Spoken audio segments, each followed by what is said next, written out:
আসসালামু আলাইকুম। শৌখিন ইউটিউব চ্যানেল থেকে দেখতেছেন এই ভিডিওটি, যেটা হচ্ছে যে আমার এই সাদা ইঁদুরগুলা দেখতে মাশাআল্লাহ খুবই সুন্দর। আমার এখানে ইঁদুরে বাচ্চা দিছে গত 3 থেকে 4 দিন হয়েছে।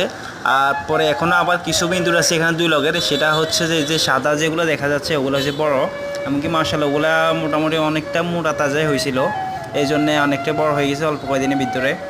তো আর এখন যেগুলো আমার হাতে দেখতেছেন এগুলো দিছে যাচ্ছে 2 দিন হয়েছে হাতে দিয়ে, যেগুলো দেখছেন আর কি ওগুলা। তো মাশাআল্লাহ দেখতে খুবই কিউট লাগে। আমার এখানে বাচ্চা আছে আপনার 13 পিস বাচ্চা আছে বর্তমান। আর এখানে যে বড়গুলো দেখছেন এখানে বিভিন্ন সাইজের আছে, বড় মিডিয়াম আছে বিভিন্ন সাইজের। তো মাশাআল্লাহ আমার এখানে অনেকগুলো ইঁদুরে আছে। তো আমি দেখতেছি যে বড় করে খামার দেওয়ার চিন্তা ভাবনা করে, এই কারণে আমি বড় করে এগুলোর জন্য এক্সট্রা বাসা বানাইছিলাম। সেটা হচ্ছে শুধু জালি দিয়ে কাঠ দিয়ে আমি ওদের জন্য ঘর বানাইছি, যেটাতে আমি ওদেরকে এখন বর্তমান রাখি। এখনও অনেক কাজ বাকি আছে, এখানে খাঁচার নিচে জালি দিতে হবে এরই।